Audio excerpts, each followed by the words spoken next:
Magandang araw Pilipinas, narito na ang 2D at Square or 3D Lotto 2 PM draw, January 19, 2025. Ito ang resulta ng 2D Lotto.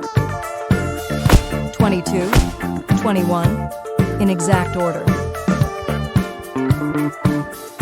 2D prizes para sa straight, 4,000 pesos para sa rumble, 2,000 pesos. Ito ang resulta ng Square o 3D Lotto. 5, 2, 6, in exact order. 3D prizes para sa straight 4,500 pesos, para sa Rumble 3, 1,500 pesos, at sa Rumble 6, 750 pesos. Kung ikaw ang maswerteng mananalo sa 2D o 3D, may plano ka na ba kung paano gagamitin ang pera? Please share your ideas sa comment section para maging gabay at inspirasyon sa iba.